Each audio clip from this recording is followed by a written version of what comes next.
The Galactic Council chamber was quiet. Too quiet. Ambassador Crixthal shifted his forelegs nervously as he watched the holographic display in the center of the room. The image showed a dying star, its surface bubbling with angry red plasma. Great loops of fire leaped from its surface like the arms of a drowning giant. In just 300 solar cycles, it would explode and destroy everything within 50 light years. "The Velen system will be gone," said High Counselor Murthax, his voice heavy with grief. His tentacles hung limp at his sides, a sign of deep sorrow among his species. 14 billion souls, 5,000 years of civilization. Their art, their music, their dreams, all of it dust in the cosmic wind. Crixthal knew the numbers well. He had studied them for years, ever since the first warnings came from the astronomical survey. The Velen star was too massive, too unstable. Its core had begun the deadly dance of iron fusion, the final stage before collapse. There was no way to stop it. The greatest minds of 12 civilizations had tried. They had run simulations that took centuries of computer time. They had built models so complex that only quantum computers could understand them. Every single one said the same thing. The star would die, and everyone in its system would die with it. "What about evacuation?" asked Representative Jewel of the Minthari Collective. Her silver skin reflected the red light of the dying star, making her look like a statue of Mercury. "Surely we can save some of them." "Impossible," said Murthax. "We do not have enough ships. We do not have enough time. Even if we started today using every vessel in the galaxy, we could save perhaps 2 million. The rest would burn. And where would we put them? What worlds would accept 14 billion refugees? The logistical challenges alone would take decades to solve." The room fell silent again. Crixthal felt sick. His stomach churned with a mixture of grief and helplessness. He had joined the Galactic Council because he wanted to help people. He wanted to make the universe a better place. He had spent 200 years working his way up through the bureaucracy, believing that one day he would be in a position to truly make a difference. But sometimes the universe had other plans. Sometimes problems had no solutions. Sometimes you just had to watch and mourn, and accept that some things were beyond the power of any civilization to change. "If I may speak," said a voice from the back of the chamber. Everyone turned. Crixthal recognized the speaker. She was Ambassador Sarah Chen, the human representative. The humans were new to the council. They had only joined 50 years ago after their ships first made contact with the galactic community in a remote asteroid belt. They were a strange species, soft, fragile, short-lived. They barely lasted 100 years before their bodies failed them. Their civilization was less than 10,000 years old, a baby compared to the ancient empires of the galaxy. But they were also loud, very loud, and they never seemed to understand when a situation was hopeless. They had an annoying habit of asking questions that everyone else had already answered, and they smiled at the strangest times. "Ambassador Chen," said Murthax, his tone polite but tired, "you are welcome to speak, but I must warn you. Our greatest scientists have studied this problem for generations. There is no solution. We have tried everything. Every possible approach has been examined and rejected." Ambassador Chen smiled. It was a strange expression on a human face, showing teeth like a predator. Crixthal had learned that for humans, this was not a threat display. It meant happiness or confidence or sometimes something else entirely. Sometimes it meant they knew something you did not. "High Counselor," she said, "I do not wish to question your scientists. I have read their reports. Their work is impressive and thorough, but I have brought some people who might be able to help. They have a different way of looking at problems. May I introduce them?" Murthax waved one of his tentacles in agreement. The gesture was casual, almost dismissive. "Very well, but please be quick. We have much grief to process and preparations to make for the memorial services." The doors at the back of the chamber opened. 3 humans walked in. They were wearing strange clothes, not the formal robes of ambassadors or the clean uniforms of scientists. They wore heavy boots that left marks on the ancient floor, thick jackets with many pockets, and hats with the brims bent at odd angles. Their clothes were covered in stains and burns and patches. One of them had a piece of tape holding his glasses together. Another had what looked like a coffee stain on her sleeve. "These are Terran engineers," said Ambassador Chen, her voice carrying clearly through the chamber. "Dr. James Okonkwo, specialist in stellar physics and megastructure design. Dr. Maria Santos, specialist in materials science and self-replicating systems. And Chief Engineer Billy Thompson, specialist in making things work when they should not." Crixthal heard several council members make sounds of confusion. Some of them were words, in languages his translator could not handle. Others were just noises of disbelief. Engineers. The council had hundreds of engineers. Thousands. What could 3 dirty humans do that an entire galaxy of brilliant minds could not? High Counselor Murthax seemed to share this doubt. "Ambassador Chen, with respect, we have consulted with the finest engineering minds in 12 civilizations. We have the best technology in the known universe. What makes you think your engineers can succeed where they have all failed?" Dr. Okonkwo stepped forward.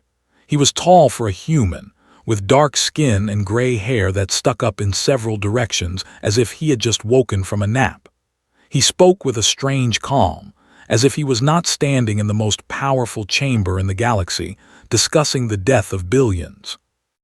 "Counselor," he said, "may I ask a question? When your scientists studied this problem, did they tell each other it was impossible before they started working on it?" Murthax blinked, all 6 of his eyes moving independently. Yes, I suppose they did. It was important that they understood the scale of the challenge. The Velan star is 17 solar masses. Its core temperature exceeds 100 million degrees. The energy release when it explodes will be greater than our entire civilization has produced in its history. These are facts. They needed to know them. Dr. Okonkwo nodded slowly. "I see. And how many solutions did they find?" "None," said Murthax. "As I said, the problem is impossible." "Then I think I see the problem," said Dr. Okonkwo. "You told them it was impossible, so they proved you right. They spent their time confirming why things would not work instead of finding ways to make things work." Crixthal frowned.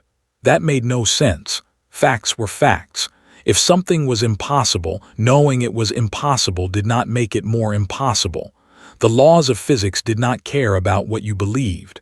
The humans were being foolish. They were wasting the council's time with their primitive optimism. But Ambassador Chen was still smiling. "High Counselor, I would like to make a request. Give my engineers access to all the data on the Velan star. Let them study it for 1 week.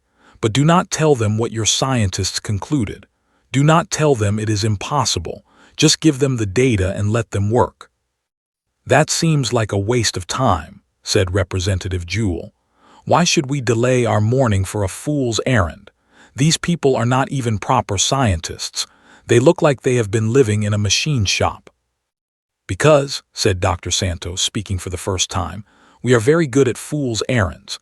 We have done many impossible things on our little planet. We went to our moon with computers weaker than a child's toy. We split the atom in a squash court with equipment made of scrap metal. We built flying machines out of wood and cloth and string. Every time someone told us something was impossible, we did it anyway. Sometimes we did it because no one remembered to tell us we could not." High Counselor Murthax looked around the chamber. The other council members seemed confused. This was not how things were done. When the greatest minds of the galaxy agreed on something, that was the truth. You did not question it. You accepted it and moved on. That was the way of civilized beings. But Murthax was old. He had seen many strange things in his long life. He had seen empires rise and fall. He had seen technologies that once seemed like magic become everyday tools, and he had nothing to lose. The Velan system was already doomed. What harm could 1 more week of hope do? "Very well," he said. 1 week, show me what your engineers can do." The 3 humans nodded. Chief Engineer Thompson cracked his knuckles, producing a series of small popping sounds that made several council members wince. "All right," he said, "let's get to work." Crixthal was assigned to watch the humans. It was not a punishment exactly, more like a courtesy. Someone from the council had to keep an eye on them, make sure they did not break anything important or wander into restricted areas. Since Crixthal was the youngest member of the council staff, still learning his duties, the job fell to him. He expected to be bored.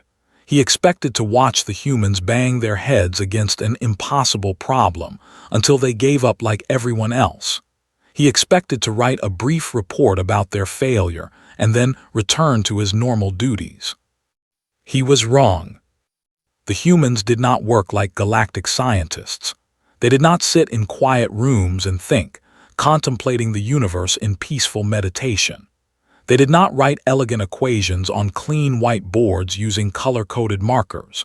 They did not discuss theories in calm, measured voices, carefully considering each word before speaking. They shouted. They argued. They interrupted each other mid-sentence. They drew pictures on napkins and threw them at each other across the room.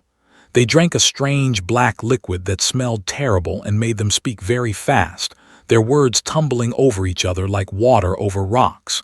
They slept on the floor when they were tired, sometimes in the middle of a sentence, and woke up a few hours later to keep working as if no time had passed. On the first day, Chief Engineer Thompson stared at the holographic model of the dying star for 3 hours straight. He did not move. He did not blink. He just stared, his eyes moving slowly across the surface of the simulation, taking in every detail. Then he said a word that Crixthal's translator flagged as profane and started drawing lines on the wall with a marker he had pulled from one of his many pockets. "What is he doing?" Crixthal asked Dr. Santos, keeping his voice low so as not to disturb whatever strange ritual was taking place. "Thinking," she said. "Billy thinks better when he's moving, when he's doing something with his hands. It helps his brain work." "But he is drawing on the wall. That wall is 3,000 years old. It was built when my species was still living in caves. It is a historical artifact." Dr. Santos shrugged. "We'll clean it later or paint over it. Walls are for using. If your ancestors wanted them to stay clean, they should not have made them so convenient." By the end of the first day, the ancient wall was covered in diagrams, numbers, and words in the human language. Some of the words had been crossed out with angry slashes. Some had been circled multiple times, the circles getting darker with each pass of the marker. Some had arrows pointing to other words, creating a web of connections that made Crixthal's head hurt to look at. Crixthal tried to understand what they were doing. He was not a scientist, but he had basic training in physics and mathematics. He knew how stars worked. He knew about fusion and gravity and mass and energy. But the humans were not talking about those things in the way he expected. They were asking strange questions that no one else had thought to ask. "What if we just moved it?" said Dr. Okonkwo, staring at the star model. He had been quiet for most of the morning, sitting in a corner and reading through massive files of data on a tablet that looked too small for his large hands. "Moved what?" asked Thompson, pausing in his wall drawing. "The star. What if we just moved the star, pushed it somewhere else where it could explode without hurting anyone?" Crixthal could not help himself. The question was so absurd that he had to respond. "That is impossible," he said. "The star has 17 times the mass of your sun. You cannot move it. The energy required would be more than any civilization has ever produced in history." Dr. Okonkwo looked at him. His eyes were strange. They had a light in them that Crixthal did not understand. It was not anger or frustration. It was something else. Curiosity, perhaps, or determination. "Why not?" Because it is too big. The numbers do not work. I just explained this." "Okay," said Dr. Okonkwo. "But what if we didn't move all of it? What if we just moved some of it? A piece here, a piece there?" "I don't understand," said Crixthal. "What would be the point of moving parts of a star?" Dr. Santos came over to the star model. She pointed at the bubbling surface with a finger that was stained with some kind of grease. The star is dying because it's too heavy, right? Too much mass pressing down on the core. The weight creates pressure. The pressure creates heat. The heat creates fusion. Eventually, the fusion runs out of fuel and the whole thing collapses. That's what's going to make it explode. Yes, said Crixthal. That is basic stellar physics. Every child in the galaxy learns this. So what if we took some of the mass away, made the star lighter? If it's not so heavy, maybe it doesn't collapse. Maybe it doesn't explode. Crixthal opened his mouth to say that was also impossible, but then he stopped. He thought about it. The Council's scientists had focused on stopping the explosion. They had tried to stabilize the core, to cool it down, to change the fusion reactions. All of those things were impossible because of how much energy was involved. You could not fight a star. It was too powerful. But removing mass, that was different. You did not have to fight the star's energy. You did not have to overpower it or redirect it. You just had to take stuff away. Let the star do what it wanted while you quietly removed pieces of it. That would still require enormous energy, he said, but his voice was less certain now. A small doubt had crept into his mind. You would have to overcome the star's gravity. Sure, said Thompson, walking over from his wall. But the star is already producing that energy. Look at it. He pointed at the hologram at the violent surface. It's throwing off mass all the time. Solar flares, coronal ejections, stellar wind. Billions of tons of matter every second. It's already trying to lose weight. It's already fighting its own gravity. We just need to help it along. Give it a boost. Crixthal stared at the model. The humans were right. The dying star was violent. Its surface was constantly erupting, throwing huge amounts of matter into space like a pot boiling over. Most of that matter fell back down, pulled by the star's gravity, but some of it escaped. Some of it flew away into the darkness. We would need to remove at least 3 solar masses to stabilize it, he said slowly, doing the calculation in his head. That is still an enormous amount, more matter than most civilizations have ever seen. How long do we have? Asked Dr. Okonkwo. 300 solar cycles, about 300 of your Earth years. The 3 humans looked at each other. Something passed between them, some kind of silent communication that Crixthal could not read. Then they started calculating. Crixthal watched as they wrote numbers on the wall, crossing them out, writing new numbers. They argued about something called mass flow rates and gravitational assists and magnetic focusing. They drew diagrams of machines that looked impossible, structures larger than planets. After an hour, Dr. Santos stepped back from the wall. Her face was covered in marker ink where she had rubbed it while thinking. But she was smiling, that strange human smile. It's possible, she said. It's crazy, absolutely insane, but it's possible. What is possible? Asked Crixthal. His hearts were beating faster, both of them. We can build a stellar engine, said Dr. Okonkwo. A giant machine that sits near the star and uses its own energy to push matter away. If we make it big enough, and if we run it for 300 cycles, we can remove enough mass to stop the explosion.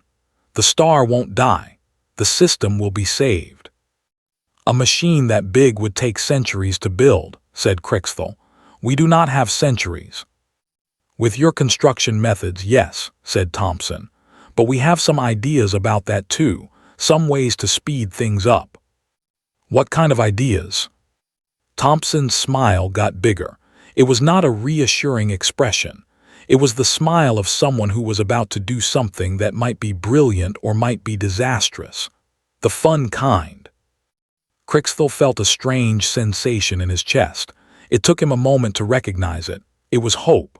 For the first time since he had seen the dying star, he felt hope. But hope was dangerous. It could make you believe in impossible things.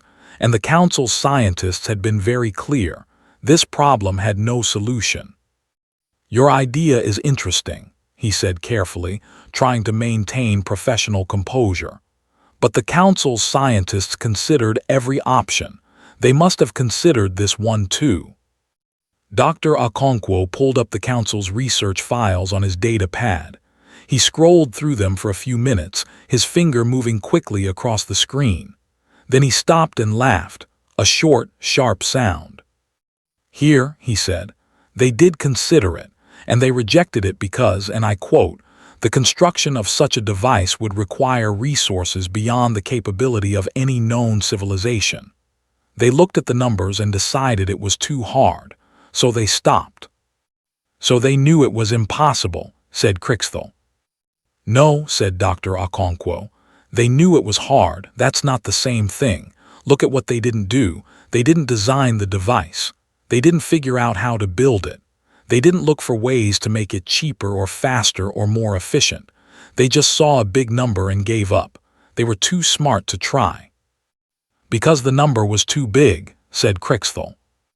"Every number is too big until you find a way to make it smaller," said Dr. Santos.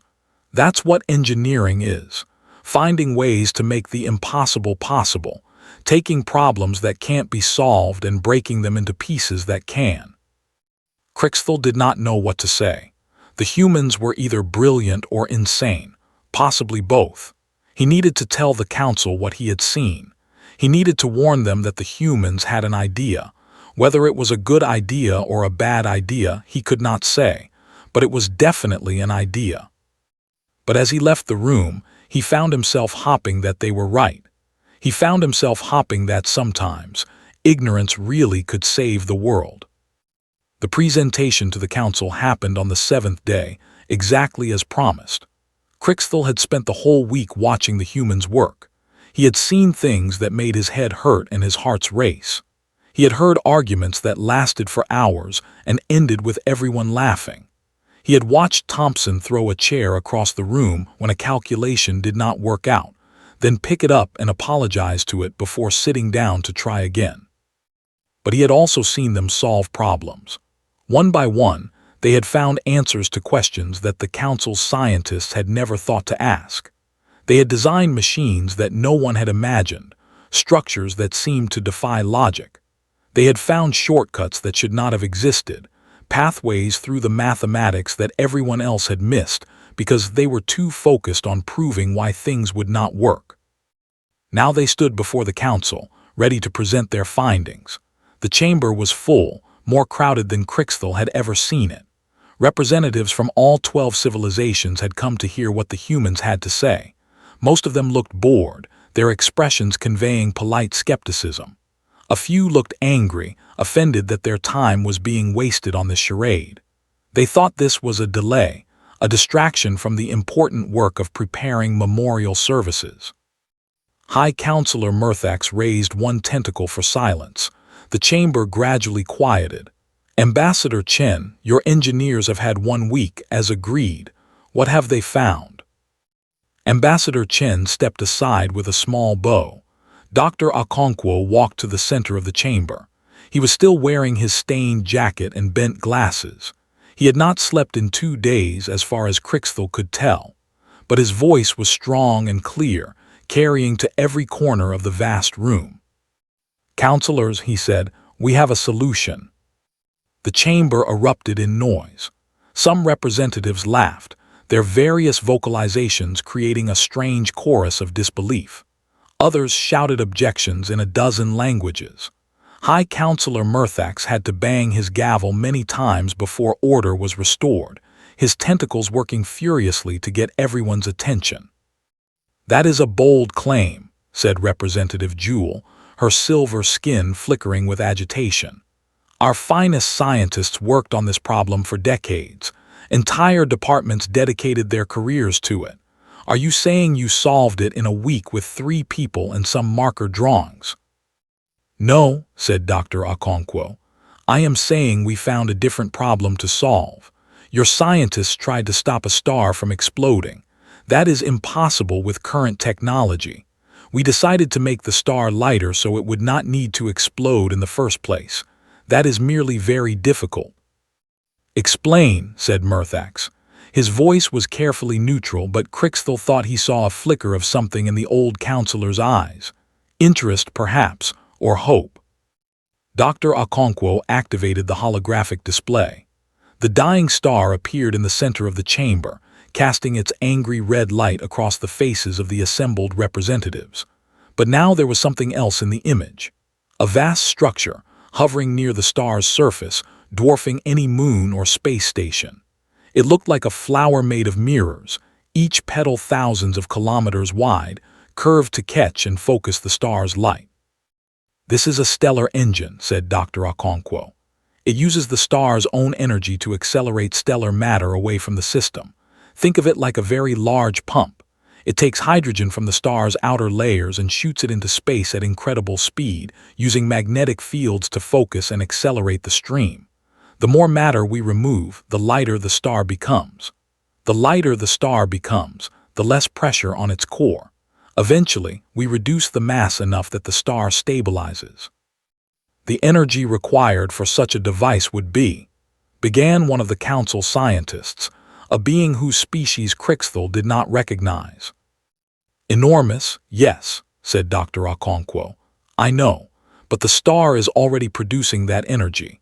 We do not need to create power. We need to redirect power that already exists. The star is outputting more energy in 1 second than your entire civilization uses in a year. We only need to capture a tiny fraction of that, less than 1%, and use it to drive the mass removal process." "The construction of such a structure would take centuries," said another scientist.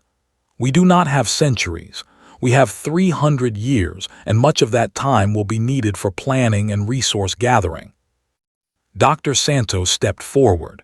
Her clothes were even more stained than before, covered in what looked like machine oil. "Not if we use self-replicating construction drones." The chamber went quiet. The silence was different now, heavier. Self-replicating machines were taboo in the galactic community. Thousands of years ago, a civilization had built such machines and lost control of them. The machines had consumed entire star systems before they were stopped, stripping planets bare of resources to make more copies of themselves. The war to stop them had killed trillions. Since then, all civilizations had agreed never to build them again. The technology was forbidden by treaty, by law, by custom. "That is forbidden," said High Counselor Murthax, his voice sharp. "The Gray Plague nearly ended all intelligent life in this sector. We swore never to repeat that mistake." "Gray Plague was caused by machines without proper limits," said Dr. Santos. "They were designed to replicate without end, to consume everything they found. That was stupid. We are not suggesting unlimited replication. We are suggesting controlled replication with strict boundaries. Each drone can only make a certain number of copies. Each copy can only operate in a specific area. If any drone tries to exceed its limits, it shuts down automatically. We build in multiple layers of safety." "You cannot guarantee safety," said Murthax. "No one can. The builders of the Gray Plague thought they had safeguards too." "No," said Dr. Santos. "We cannot guarantee safety. You are right, there is always risk, but we can guarantee what happens if we do nothing. 14 billion people die. A civilization is erased. 5,000 years of history becomes dust. Which risk would you rather take? A chance of danger or a certainty of death?" The chamber was silent. Crixthal looked around at the faces of the council members. He saw fear, the deep primal fear that the Gray Plague had left in the collective memory of every civilization. He saw doubt, the natural skepticism of beings who had been told all their lives that this technology was forbidden. But he also saw something else. He saw them thinking, really thinking, for the first time since this crisis began, weighing risks against each other instead of just accepting defeat. "There is another problem," said a voice from the back of the chamber. Crixthal recognized the speaker. It was Chief Scientist Vorn, the head of the Galactic Science Council. He was ancient, even by the standards of his long-lived species. His scales faded to pale gray. He had been solving problems for 10,000 years, longer than many civilizations had existed. "Even with your construction method," said Vorn, "you would need materials. Trillions of tons of metal and composites, more than exists in any warehouse, any stockpile, any reserve. Where will you get them?" Chief Engineer Thompson grinned. It was not a reassuring expression. The Velan system has 3 gas giants and 2 asteroid belts, millions of rocks floating in space, full of iron and nickel and aluminum. We will mine them. The entire output of all existing mining operations in the galaxy would not be sufficient, said Vorn. Then we will build more mining operations, said Thompson. The replicating drones do not just build the stellar engine. They also build mining ships, processing plants, and transport vessels. Everything feeds into everything else. The more we build, the faster we can build. The system feeds itself. Exponential growth, said Vorn softly. You are proposing exponential growth in construction capability, building machines that build machines that build machines. Yes, said Dr. Okonkwo, that is exactly what we are proposing. In the first year, we build 10,000 drones. By the second year, those drones have built 100,000 more. By the third year, 1,000,000. By the 10th year, we have a workforce of billions of machines, all working together, all building the engine that will save the Velan system. Vorn was quiet for a long moment. Then he did something that surprised everyone in the chamber. He laughed. It was an old, dry sound, like paper rustling in the wind. You are mad, he said. Completely, utterly mad. Your plan requires technology we have forbidden for thousands of years. It requires resources on a scale never before attempted. It requires everything to go right for 300 years. One mistake, one failure, and billions die. Yes, said Dr. Okonkwo, it does. And you think it will work? I think it might work. That is more than anyone else has offered. Vorn turned to High Counselor Murthax. I have spent 10,000 years being careful, being sensible, following the rules that keep our civilization safe. And in all that time, I have never seen a problem like this one. The humans are right. Our methods have failed. Perhaps it is time to try something new. Perhaps it is time to be a little mad. You support this plan? Asked Murthax. I support trying, said Vorn. That is all any of us can do. High Counselor Murthax looked around the chamber. One by one, the representatives nodded. Some did it slowly with doubt in their eyes. Others did it quickly with desperate hope. But all of them agreed. They had no other choice. Very well, said Murthax. The Galactic Council approves the Velan Stellar Engine project. May the universe have mercy on us all. The work began immediately. Crixthal had expected to return to his normal duties after the Council's decision, to go back to filing reports and attending meetings. Instead, he found himself assigned to the project as a liaison officer. His job was to coordinate between the human engineers and the thousands of alien workers who would help them build the largest machine in the history of the galaxy. It was the hardest job he had ever done. The humans worked differently than anyone Crixthal had ever met. They did not follow schedules, preferring to work until a problem was solved rather than stopping at designated break times. They did not respect hierarchy, often arguing with senior officials and ignoring procedures they thought were inefficient. They did not wait for permission before trying things. When a problem came up, they did not form committees to study it. They just fixed it. Sometimes they fixed it wrong and had to fix it again, but they kept moving forward, always forward. In the first month, the construction drones were built and sent to the Velan system. Crixthal watched the launch from the observation deck of the Council station. Thousands of small silver machines flew into the darkness, carrying with them the hopes of 14 billion people. They looked so fragile, so small against the vastness of space. How could such tiny things save a star? By the end of the first year, the drones had multiplied to 10,000, just as the humans had predicted. They had established mining operations on 2 asteroids and 1 moon. They were processing raw materials into the components needed for the stellar engine. Ships flew constantly between the mining sites and the construction zone, carrying metals and composites and exotic materials. By the end of the second year, there were 100,000 drones. The first section of the engine was complete. It was small compared to what they needed, just a single petal of the flower-shaped structure. But it was proof that the design worked. When they activated it, a thin stream of stellar matter shot away from the star at incredible speed, accelerating until it was moving faster than most starships. The Galactic Science Council measured the stream. They calculated its mass and velocity. And for the first time, they admitted that the humans might be right. But there were problems. There were always problems. In the 5th year, a solar flare destroyed 3,000 drones. The machines had been caught in the open when the star erupted, their shields overwhelmed by the sudden surge of energy. The humans redesigned them with better shielding, adding layers of protection that cost more resources but would survive the star's tantrums. In the 8th year, the asteroid mining operations ran out of easily accessible iron. The surface deposits had been stripped clean, and the deeper ores were harder to reach. The humans developed new drilling techniques to reach deeper deposits, sending machines into the hearts of asteroids to extract metal from places no one had thought to look. In the 12th year, a software error caused 100 drones to malfunction and attack each other. For 3 terrible days, Crixthal and everyone else watched the feeds, wondering if this was the beginning of another gray plague. But the safety systems held. The malfunctioning drones shut themselves down after reaching their limit. The humans fixed the bug and added new safety protocols. They doubled the redundancies. They tripled them. Each time something went wrong, the Council's scientists said it was proof that the project would fail.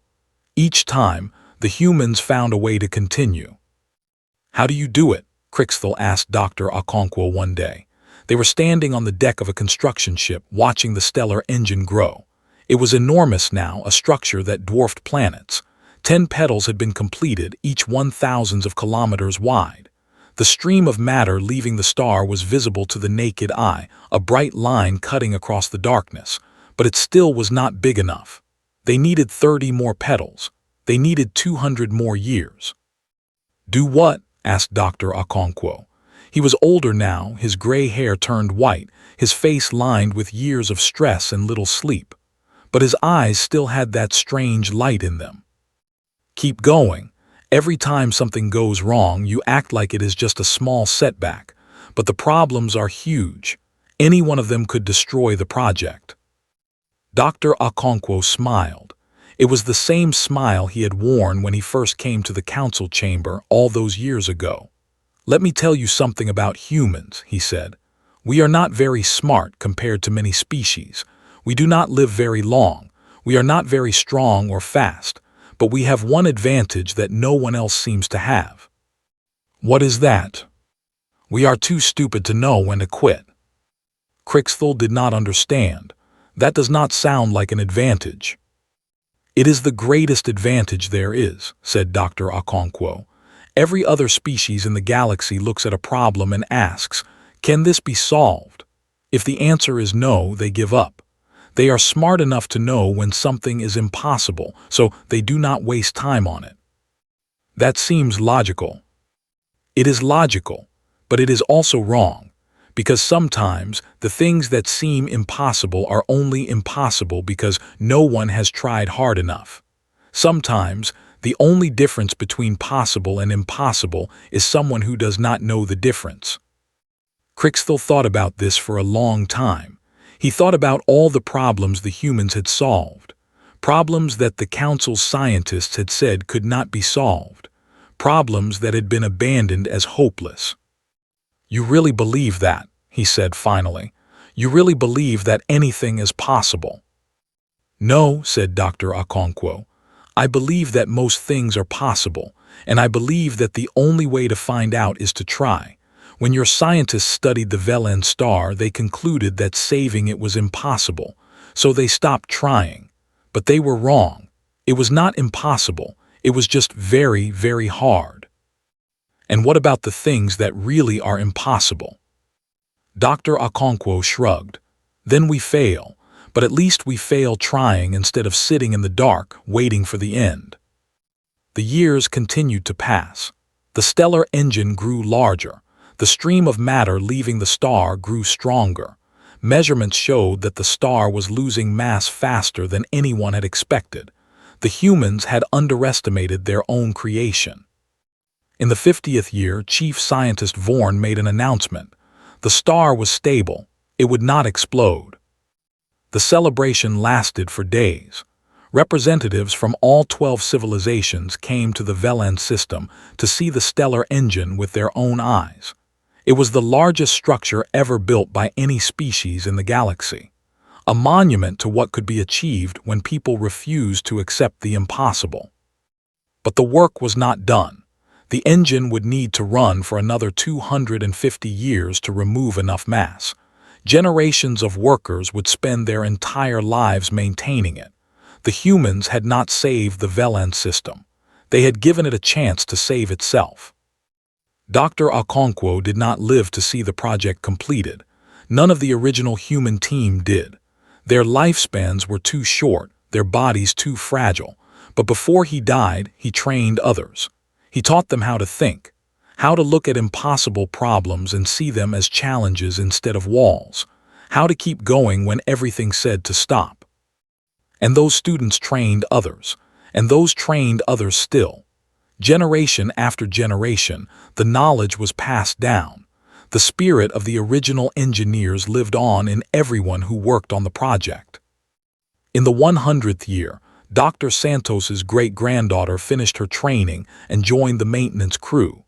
She had her ancestors' smile and her ancestors' stubbornness. In the 150th year, Chief Engineer Thompson's family held a ceremony on the engine itself, placing a small plaque near one of the cooling systems he had designed. The plaque said simply, "He made it work." And in the 200th year, a young engineer named Kira Okonkwo, descendant of the man who had started it all, ran the calculations for the millionth time and confirmed what everyone had hoped. The star would live. The system would survive. The project was going to work. Crixthal heard about this from his hospital bed. He was dying, his body finally giving out after 300 years of life.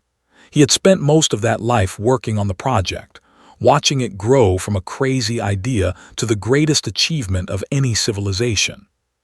"We did it," he whispered to the nurse who brought him the news. "We actually did it." "You did it," she said. "You helped make it happen." Crixthal smiled. It was strange, he thought, how much he had learned from the humans. When he first met them, he thought they were foolish, ignorant, unable to understand when something was impossible. But they had taught him that sometimes ignorance was the greatest wisdom. Sometimes not knowing you could not do something was the first step to doing it anyway. 300 years after the Galactic Council first learned of the dying star, a ceremony was held in the same chamber where it all began. The room had changed over the centuries. The walls had been cleaned of Dr. Okonkwo's marker drawings, but a museum on the lower level preserved photographs of them. The ancient stone had been restored, its carvings touched up by careful hands, but the basic shape of the chamber remained the same, a circle of seats surrounding a central holographic display. Ambassador Crixthal was not there. He had died 2 weeks before the ceremony, peacefully in his sleep. But his recorded message played at the start of the event, his aged voice filling the chamber one last time. "I was there at the beginning," the recording said. "I watched 3 dirty humans walk into this room and tell us they could save a star. I thought they were mad. I thought they were wasting our time. I was wrong." The holographic display in the center of the chamber showed the Velan star. It was smaller now, its surface calmer. The angry red had faded to a warm orange. The bubbling plasma had settled into gentle waves. It was still a star, still powerful beyond measure, but it was no longer dying. It would burn for another billion years, warming the 14 billion souls who lived in its light. High Counselor Zethrix, the great-great-granddaughter of Murthax, stood at the podium. She was young by her species standards, only 3,000 years old. But she had studied the history of the project her whole life. She knew every name, every date, every crisis and triumph. "Today we celebrate a miracle," she said. "The Velan star has been stabilized.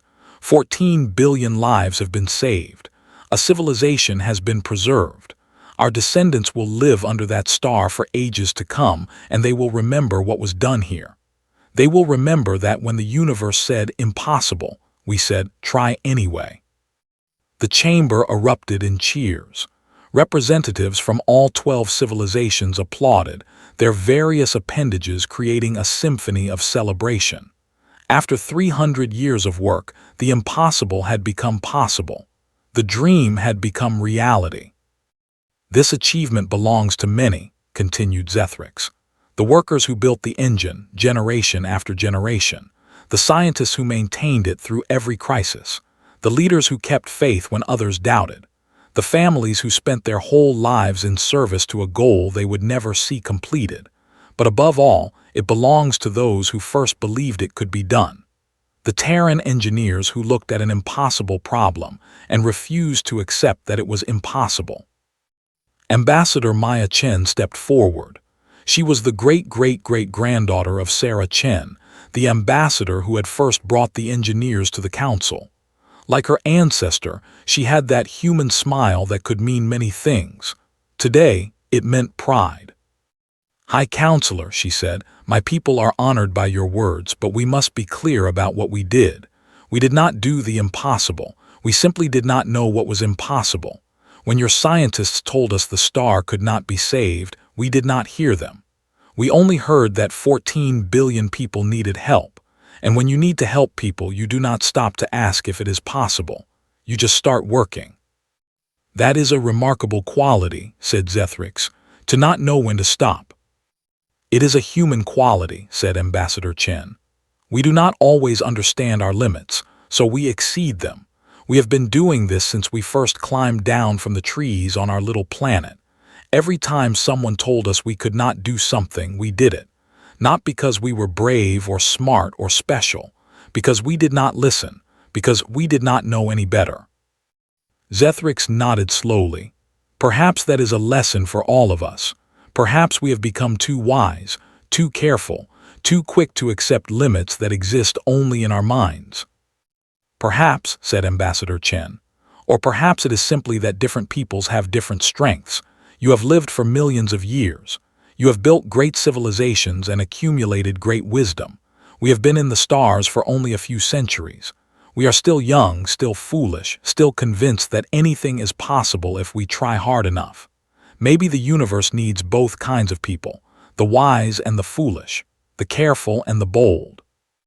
After the ceremony, a young human woman walked through the halls of the council building. Her name was Lena, and she wore the uniform of an engineering student, with patches that showed she was studying stellar mechanics. She had traveled across the galaxy to be here for this day, to see the place where it all started. She found her way to the museum on the lower level. The room where the humans had worked during that first week was preserved behind glass walls. The ancient stone was there, carefully maintained, and on the wall, protected by a climate-controlled case, were the original marker drawings, the diagrams and calculations that had started everything. Lena stood in front of the case for a long time, studying the faded marks. Most of them were equations she did not understand, symbols and numbers from a mathematical language that had evolved over the centuries. But some of them were words, simple human words, written in a simple human hand. "What if we just moved it?" one of them said. "Every number is too big until you find a way to make it smaller," said another. And at the bottom of the wall, circled 3 times with thick black marker, were the words, "We can do this." "They were here," Lena said softly, "the people who saved everything. They stood right here in this room and they decided not to give up." "They were remarkable," said a voice behind her. Lena turned. An elderly alien stood there, a member of a species she did not recognize. He was very old, his body supported by a hovering chair, but his eyes were bright and alert. "You knew them?" she asked. "I knew their students," said the old alien. "And their students knew them. The chain is unbroken. The spirit they had, the refusal to accept the impossible, it passed from generation to generation. It lives in everyone who works on the project. It lives in you." Lena looked back at the wall, at the words written by people who had died centuries before she was born, people who had faced an impossible problem and refused to accept that it was impossible. "I want to be like them," she said. "I want to solve problems that everyone says can't be solved. I want to make the impossible possible." "Then you already are like them," said the old alien. "That is all they did. They wanted to help. They refused to give up. And when someone told them something could not be done, they asked, why not? That is the secret. That is all there is." "It sounds so simple," said Lena. "It is simple," said the old alien. "The hardest things always are. Anyone can give up. Anyone can accept limits. It takes something special to keep trying when everyone says you should stop. It takes something human." Lena smiled. It was the same smile her ancestors had worn 300 years ago when they first walked into the council chamber. The smile of someone who did not know they were supposed to fail. She left the museum and walked out into the sunlight. The council station orbited high above a beautiful world, one of the 14 billion souls who had been saved by a few crazy engineers with marker pens. In the sky, she could see the distant glow of the Velan star, gentle and warm. Somewhere out there, the stellar engine was still running. It would run for another 50 years, completing the work that had begun 3 centuries ago. And when it was done, it would be dismantled, its parts recycled, its story told to children for generations to come. But the real legacy was not the machine. It was the idea, the belief that impossible was just a word, a wall that someone built because they were afraid to look on the other side. The Galactic Council had learned something important that day 300 years ago. They had learned that sometimes ignorance was power. Sometimes not knowing that something was impossible was the first step to making it possible. And they had learned something else, something even more important. They had learned never to tell the humans that something could not be done, because the humans would just do it anyway. And they would drag the rest of the galaxy with them, kicking and screaming, into a future that no one had dared to imagine. A future where the stars themselves bent to the will of beings who were too stubborn to know they were supposed to fail. That, more than anything, was what it meant to be human. And that was why, when the next impossible problem came along, when the next crisis threatened to destroy everything, the first call always went to Earth. Not because the humans were the smartest, not because they had the best technology, but because they had something no one else had, a special kind of ignorance, a blessed stubbornness, a refusal to accept that anything was truly impossible. They were the galaxy's best hope, because nobody had ever told them they couldn't be.